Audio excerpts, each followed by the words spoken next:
मुझे माफ़ कर दो ज़ैनब, मेरा खुदा गवाह है, मैंने कभी ऐसा ना चाहा था। लेकिन मैं जानती हूँ अपनी खुदसरी और नादानी में बहुत गलत कर चुकी हूँ। निम्रा की आंखों में बात करते नमी जमा होने लगी थी। उसकी बातों से साफ जाहिर हो रहा था कि उसे अपने किए पर पछतावा था। भाभी, जो माजी में हो चुका उसे सोचकर अपना आज खराब नहीं करना चाहिए। मुझे आपसे कोई गिला नहीं है। ज़ैनब नरम लहजे में निम्रा को देखती बोली थी। निम्रा ने उसकी जानिब से शक्कर भरी नज़रों से देखा था। लेकिन फिर भी तुम्हारे साथ जो हुआ उसमें काफ़ी हद तक मेरा कसूर भी है। तुम्हें बताना तो चाहिए था। मैं जानती हूँ मैं ये हक खो चुकी थी, लेकिन तुम्हारा भाई तुमसे बेहद मोहब्बत करता है। निम्रा ज़ैनब के हाथ थामते शर्मिंदगी से कहते हुए सर झुका गई थी। भाभी, आप प्लीज़ इस तरह माफ़ी ना मांगे, मुझे अच्छा नहीं लग रहा। मेरे नसीब में यही लिखा था खुदा ने। मैं आपसे बिल्कुल भी नाराज़ नहीं हूँ। ज़ैनब ने उसके हाथ पर दबाव डालते मोहब्बत भरे लहजे में कहा, नहीं, मैं जानती हूँ मेरी गलती है, लेकिन मैं तुमसे वादा करती हूँ कि दोबारा कभी ऐसा ना होगा। जिस तरह तुम ताबिश को अजीज़ हो, इसी तरह मुझे भी मेरी कोई बहन नहीं थी, इसलिए मैं इस दुख से अनजान थी। और अपनों की तकलीफ़ और दर्द क्या होता है मैं जान गई हूँ। आज से तुम मेरी बहन हो। तुम्हें जो मसला परेशानी हो वो तुम मुझसे शेयर कर सकती हो। बस मुझे एक आखिरी बार माफ़ कर दो। निम्रा ने नम आंखों से उसकी जानिब देखते कहा था तो ज़ैनब ने उसे मोहब्बत से गले लगाया। दिल में एक सुकून की लहर उतरती महसूस हुई। फिर दोनों काफ़ी देर तक हल्की फुल्की बातें करती रहीं। आ जाओ। हरम अपने बाबा के साथ सोई हुई थी, जाने कितना तंग कर रही होगी उन्हें। मैं नाश्ता लगवाती हूँ टेबल पर, कहती वो उठती बाहर निकली। ज़ैनब भी इस बात में सर हिलाते उसकी तकलीफ में बाहर आई थी। वो दोनों किचन में खड़ी बातों में मशगूल थी जब अकब से भारी कदम की आहट सुनाई दी। ताबिश हरम को उठाए उनके करीब आ रहा था। निम्रा ने एक निगाह उस पर डाली जो इस वक्त नेवी 2 पीस सूट में हद से ज़्यादा जाजिब नज़र लग रहा था। अस्सलाम वालेकुम। ज़ैनब ने मुस्कुराते ताबिश को सलाम किया तो जवाब में वो उसे गले लगाते सर पर प्यार करता पीछे हटा था। उन्हें आपस में मुस्कुराता बात करता देखकर उसे बेइंतहा हैरत हुई। बेयकीनी से उसने एक नज़र निम्रा की जानिब देखा जो मुलाजमा को टेबल पर चीज़ें ले जाने के लिए पकड़ाती ज़ैनब से बातें कर रही थी, लेकिन उसके करीब आते ही खामोशी इख्तियार कर ली। हरम, मेरी जान, आप कब उठती हैं? लहजे में मोहब्बत से मोए निम्रा हरम की जानिब देखती पूछने लगी थी। जब तुम्हें होश नहीं थी। कब से मेरी बेटी खाली पेट है, लेकिन तुम्हें कहाँ परवाह। ताबिश ज़ैनब की मौजूदगी की परवाह किए बगैर सर्द लहजे में बोलता उसे बगैर किसी वजह की अच्छी खासी झाड़ पिला चुका था। ज़ैनब के सामने इतनी बेइज्जती पर उसका दिल किया था कि ज़मीन फटे और वो वहीं दफन हो जाए। वो मैं आने वाली थी बस, उसने गले में नमी उतारते कहा था। भाई, वो मैं भाभी से बात करने लग गई थी, मेरी गलती है। आप प्लीज़ भाभी से खफा मत हो। ज़ैनब उसके अंदाज से घबराती बोली। ताबिश ने खुद पर बेरुखी का खोल चढ़ाए उसे नज़रअंदाज करते हुए हरम को ज़ैनब को दिया था। ज़ैनब ने एक नज़र उस पर डाली और ताबिश से हरम को लेते उसके गालों पर चटाचट प्यार किया तो वो खिलखिला दी थी। नाश्ते की टेबल पर सबने सुकून से नाश्ता किया और साथ साथ ताबिश ज़ैनब से हल्की फुल्की बातें भी कर रहा था, लेकिन इस दौरान वो निम्रा को बिल्कुल फरामोश कर चुका था। उसका निम्रा के साथ सर्दअंदाज ज़ैनब को बुरी तरह खटका। निम्रा खामोशी से हरम को नाश्ता करवा रही थी। ताबिश का यूं इसको नज़रअंदाज करना बहुत बुरा लगा। आंखों में जैसे मिर्ची से भरने लगी थी।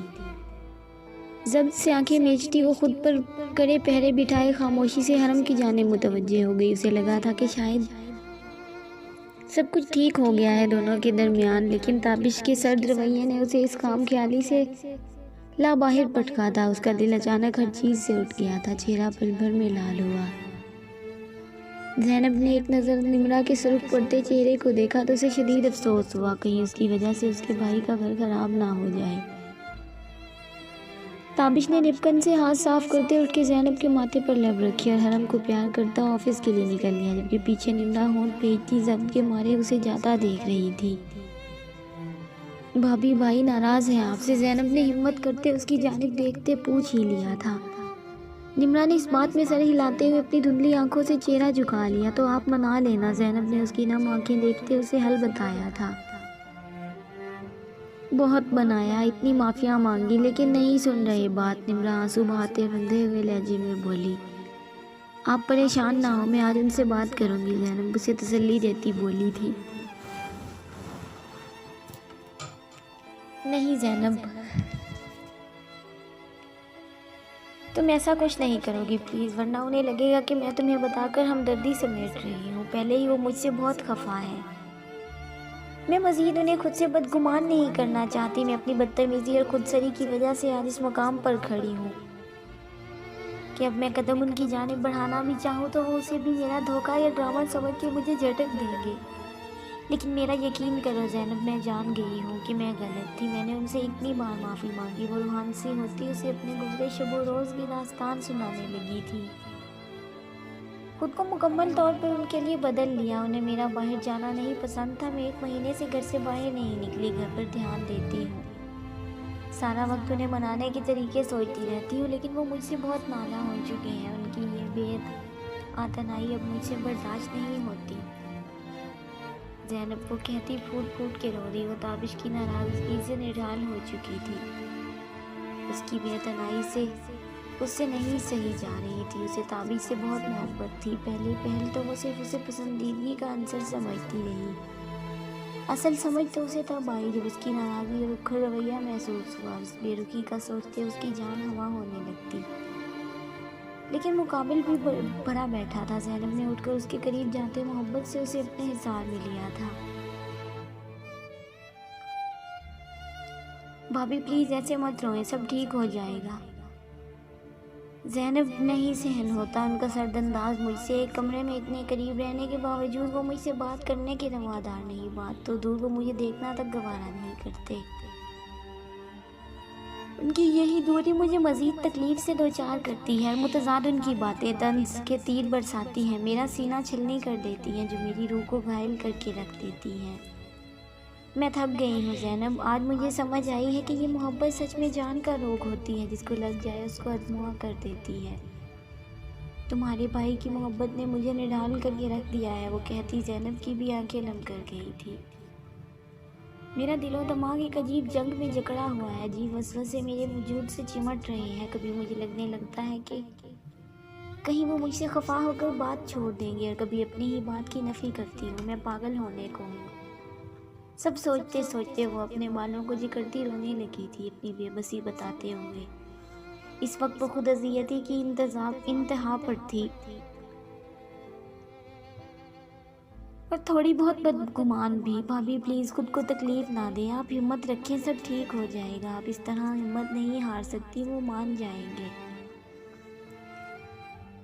और वैसे भी मेरे भाई तो पहले से आपके इश्क में गिरफ्तार हैं, बस आपको तंग करने की खातिर ऐसा कर रहे हैं। बिलीव मी, वो आपको बहुत चाहते हैं। इतनी खूबसूरत बीवी के होते हुए कौन काफिर दूसरी जानिब देखेगा। बस जो लोग मोहब्बत करते हैं, कभी उनका भी दिल करता है कि उन्हें मनाया जाए, उनके नखरे उठाए जाए।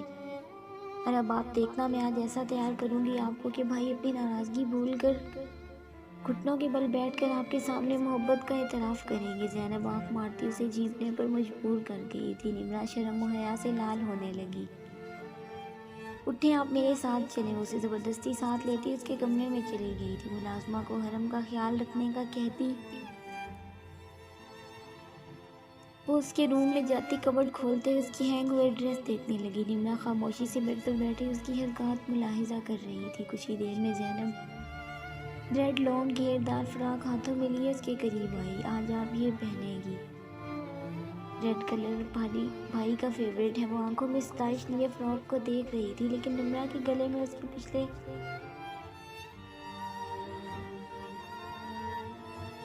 पिछले गले को देखकर गलती मालूम हुई। लेकिन ज़ैनब उसकी बैग उसने झिझकते हुए उंगलियां मरोड़ते कहा था, ओह तो कोई बात नहीं, आपके शोहर ने ही देखनी है।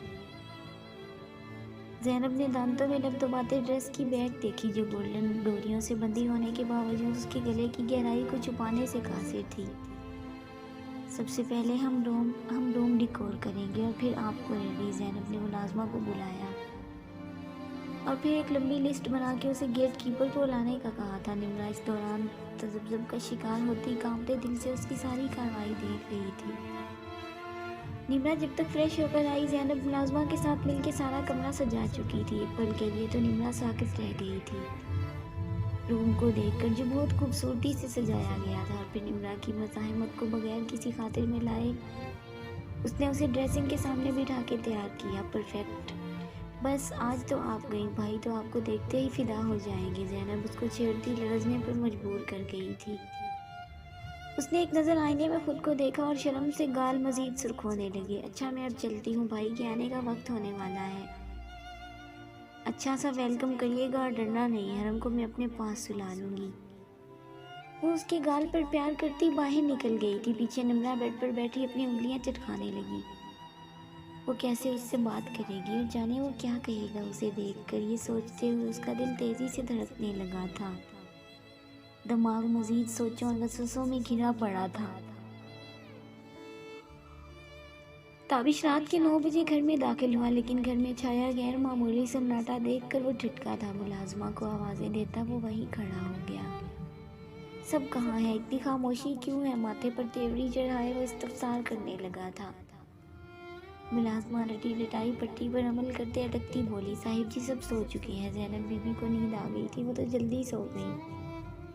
और बेगम साहिबा ने कहा था कि जब आप आए तो आपके खाने को पूछ लो, वरना तो मैं भी जाने लगी थी। ताबिश ने अचंभे से घड़ी की जानिब देखा। अभी तो सिर्फ 9 बजे थे, इतनी जल्दी सब सो गए। उसका मूड अचानक खराब हुआ था। तुम जाओ, मुझे कुछ नहीं चाहिए, सर्द लहजे में कहता वो भारी कदम उठाता अपने कमरे की जानिब चल दिया। उसने कमरे का दरवाज़ा धकेला तो अंधेरे ने उसका इस्तकबाल किया था। मुकम्मल अंधेरे में डूबा कमरा गुलाब की खुशबू से महक रहा था। कमरे से आती अजीब सहर महसूर कुल महक और खूबसूरती ने उस पर एक अजीब सहर तारी कर दिया था। नज़र सामने वॉल पर पड़ी, जहाँ सॉरी लफ्ज़ गुलाबी रंग में जगमगा रहे थे। बेड सारा खूबसूरत गुलाब की पत्तियों से सजा था। एक जानिब टेबल पर डिनर और केक रखा था जिस पर सॉरी लिखा हुआ था। इर्द गिर्द मोमबत्तियाँ रोशन थी। कमरे में मोमबत्तियाँ रोशनी बखेरते अल्फाज उसे मज़ीद खूबसूरत बना रहे थे। कमरे में चलते हल्के म्यूज़िक की धुन उसके आसाब पर सवार हो रही थी। तो सामने बैठा रहे, तुझे देखा करूँ रात दिन, धीरे से फिर तुझसे कहूँ दिल धड़कता नहीं तेरे बिन। तुझी से मेरी सांसों का सफ़र, तुझी से मेरी इश्क का असर। उसने रूम में कदम रखते दरवाज़ा लॉक किया और निम्रा की तलाश में निगाह दौड़ाई, जो उसकी मौजूदगी से बेखबर बालों में अटके इयररिंग्स को निकालने की तगदो में थी। ताबिश ट्रांस की सी कैफियत में भारी कदम उठाता उसके पीछे खड़ा हुआ था। निम्रा जो उसकी मौजूदगी से बेखबर अपने सारे बाल एक कंधे पर गिराए इयररिंग से बाल निकालने की कोशिश में थी। उसे अपने पीछे खड़ा देखकर सांस रोक गई थी। सुर्ख घेरदार फ्रॉक में उसका सरापा दहक रहा था। सुर्ख डार्क लिपस्टिक से मुज़य्यन लब, मस्कारे से बोझल होती उठती गिरती पलकों की चिलमन, सुर्ख आरिज़ पर भटकती कुछ आवारा लेटें और मुतज़ाद खुली जुल्फ़ें। ताबिश की तो नज़रें उसके चेहरे पर जम सी गई थी। वो उसके हवासों पर तारी हो रही थी। ताबिश को अपनी शादी के कुछ हसीन पल याद आए, जब वो ऐसे ही सजी संवरी उसके दिल पर बिजलियाँ गिराती थी।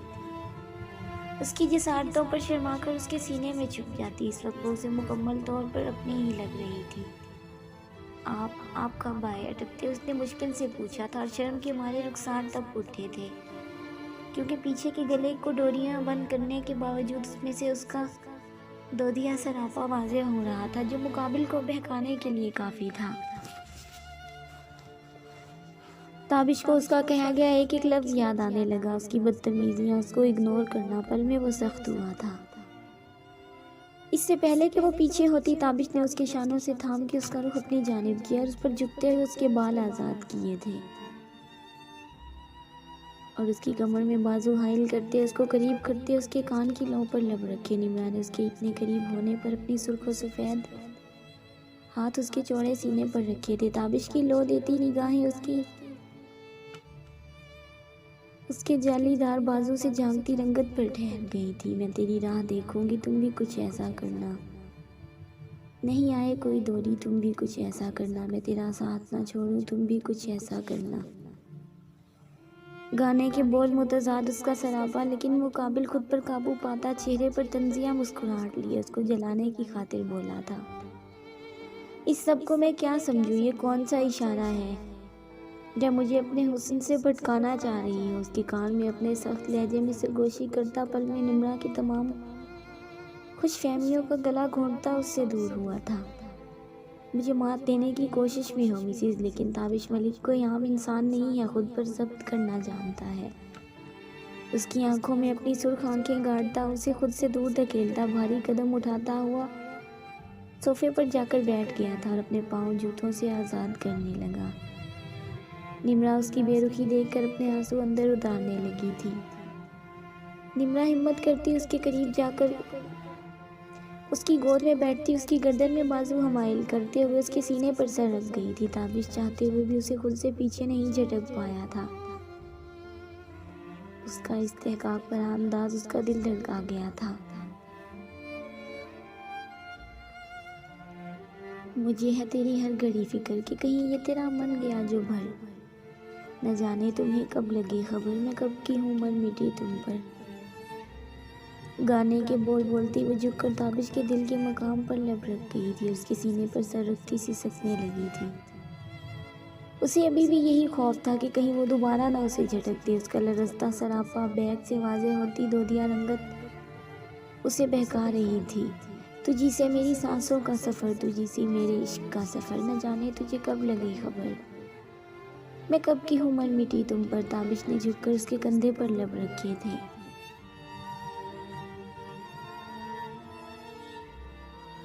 ताबिश ने अपने सुलगते लब उसकी गर्दन पर रखे। वो सदा का नरम खुश शख्स उसे चाहने के बावजूद खुद से दूर न कर पाया था।